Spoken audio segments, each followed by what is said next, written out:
Hi, this is Ashley John. I'm going to be doing my verbal CET for the online virtual clinical. I'm going to start with my IPASS report. This patient in room 303, JR, 20-year-old female, admitted on the 28th, patient of the hospitalist, full code, no known allergies. Patient is a watcher. She came in from a skiing accident with some friends and was found to have a right femur fracture.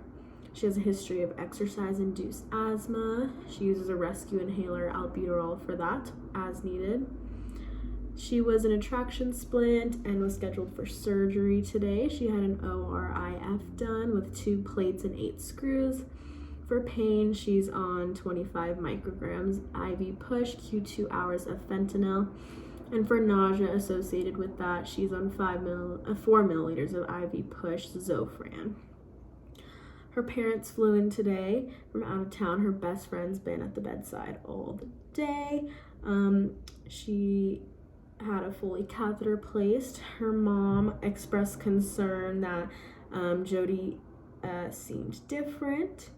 And we explained to her that the patient was still recovering from surgery and from anesthesia and that she was also taking fentanyl. But later on, she was showing signs of respiratory distress, so MD was notified and he ordered respiratory therapist to give a nebulizer, as well as D-dimer, CTA, and a ventilation perfusion scan. On the way to the CT, patient experienced a pulmonary embolism. Rapid response team was called. She went into electrical mechanical disassociation. CPR was initiated and the patient was intubated into the ICU, and a stat ECMO was ordered. She is now on Ansef, 1 gram, and now we are just watching her. She is still intubated, so just keeping an eye on her as of now. Not able to neurologically check her, but she was ANO ×4 prior to this incident. Her lung sounds are clear bilaterally. On the tele, she is showing sinus rhythm. Her last bowel movement was on the 27th prior to arrival. She's on a regular diet. She voids in the Foley. She has an 18 in her left forearm, hanging RL at 125 milliliters an hour. For skin, she has an abrasion to her forehead from her fall, and then her right femur is all casted after her surgery. Mobility, she's a ×1 assist with her crutches, moderate fall risk, no bed alarm. For diagnostics, still waiting on that CTA, but would anticipate that it shows that PE, as well as the ventilation perfusion scan confirming that PE. Labs are still being waited on, but would anticipate pertinent labs to be D-dimer, which would be elevated, confirming that PE as well. Discharge plan, she's currently still in the ICU, so hopefully back to home or college, wherever she lives at the moment, but definitely need to make sure that she's stable enough before she goes home. And then for immunization, she has all of them. She's up to date. VTE, she's getting heparin sub-Q. And then for situation monitoring, just monitoring her in the ICU and making sure that she is improving in her condition. Her vital signs most recently were blood pressure 130/72, heart rate 92, respirations 28, temperature 99.1, and pulse ox 94%. For meds, like I said, she's on Ansef, 1 gram IV for prophylaxis for infection after her surgery, her ORIF. Adverse effects can be C. diff, diarrhea, nausea, vomiting, and phlebitis at the IV site, monitoring for signs and symptoms of infection throughout treatment. Heparin, 4 units sub-Q, prophylaxis of VTE and treatment of her PE. Adverse effects can be bleeding and heparin-induced thrombocytopenia, so monitoring her labs as well as signs and symptoms of bleeding or increased thrombosis. Then she's on that fentanyl for pain, 25 micrograms IV push, Q2 hours. Adverse effects can be respiratory depression, nausea, altered level of consciousness, confusion, and constipation, monitoring adverse effects, as well as her pain. And then finally, she's on Zofran 4 milliliters IV push for PRN, nausea, adverse effects, dysrhythmias, constipation, diarrhea, and headache. Monitoring for those adverse effects, as well as her telemonitor for any signs of dysrhythmia. So that is competency 1. Moving on to competency 2, the plan of care. So her priority medical diagnosis changed from right femur fracture to PE. So pathophysiology of a PE is a PE is a blockage of one or more pulmonary arteries by a thrombus, fat, or air embolus. In this case, even though it is a less common cause, I presume that her cause of her PE is from her fractured long bone and the fat emboli from her femur being fractured and then getting dislodged from her lower extremity all the way up to her pulmonary vessel. A PE consists of material that gains access to the venous system and then to the pulmonary circulation. The PE travels with blood flow through ever small blood vessels until it lodges and obstructs perfusion of the alveoli, and the lower lobes of the lungs are the most affected. So that's the pathophysiology of a PE, and appropriate assessment findings that you would see and that we saw in this situation were shortness of breath and the impending sense of doom that she explained and expressed, which was thought to be a panic attack at first. For Nanda, her priority medical diagnosis, nursing diagnosis, is decreased cardiac output related to obstructed pulmonary artery as evidenced by sense of impending doom, shortness of breath, and a heart rate of 115.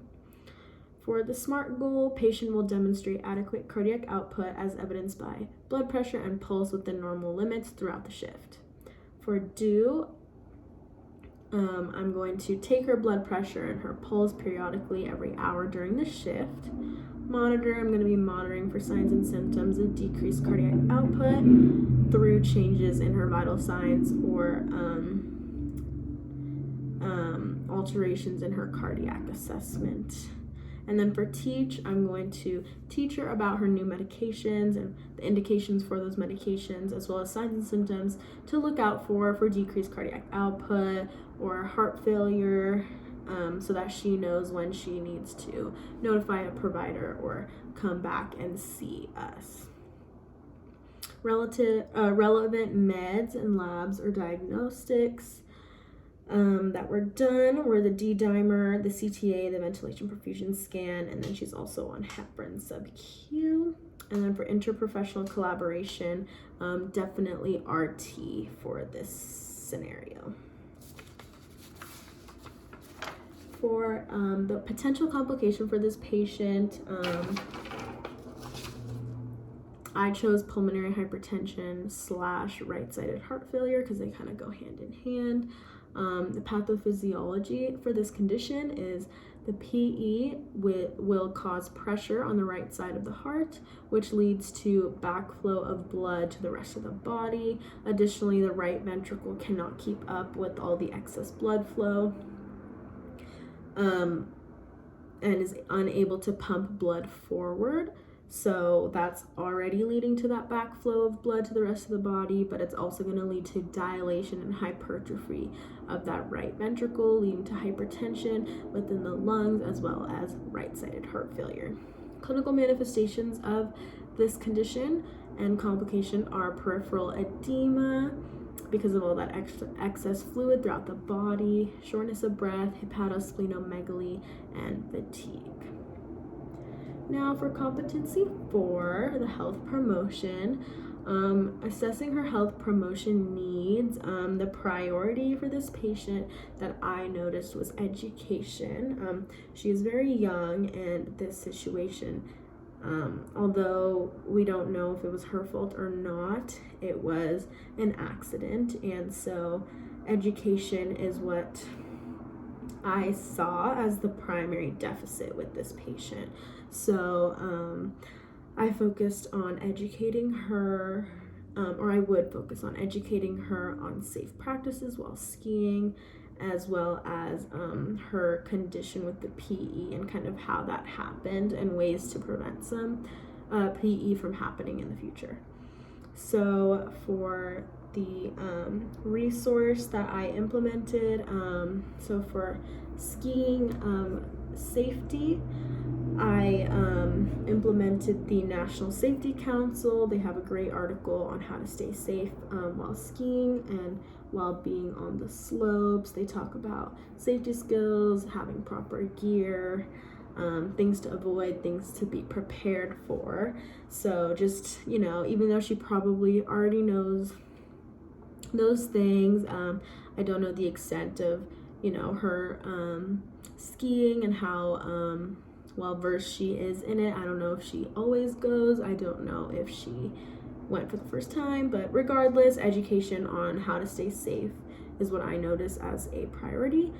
And then I also implemented a CRAMS article on PE prevention, things like physical activity, which I don't think should be a problem for her, as it is evident that she is active by her skiing, and I'm sure she participates in other sorts of physical activity. Like I said, she's young and healthy.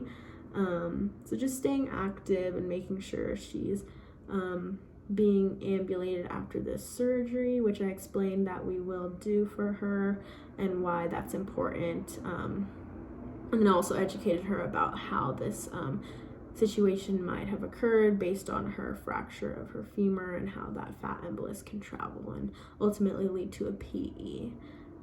Although an unfortunate situation, definitely possible. And then, of course, I'm unable to implement my health promotion and evaluate the effectiveness of it, but that is kind of what I would do for competency 4. And then for competency 5, the culture, economics, and social factors, I focus on social factors. So like I said, she is young, but it seems that her parents don't live in the same state or region that she lives in, as evidenced by the fact that they had to fly in to visit her at the hospital. So I would assume she's a college student, probably away from home. So just focusing on this because accidents away from home, away from parents, away from resources is extremely common for college students. So for this, I focus my plan of care to make sure that she is educated about local resources around her town, around her college, in times of need and emergency. It seems that she has a great support system through her friends. Her best friend was at the bedside throughout the entire visit, and they seem to seek emergency care in a timely manner. So just further reinforcing that education and the importance of seeking care and being knowledgeable about resources around her. I know that schools and colleges have certain resources that they provide, like the Student Health Center for minor injuries or minor issues, or for a first opinion. So things like that, making sure she's educated on resources within her community, on campus, as well as local resources around the area, around the town, and resources she needs to reach out to in cases of emergency. And yes, I think that is it for my verbal CET. So yeah, thank you for listening.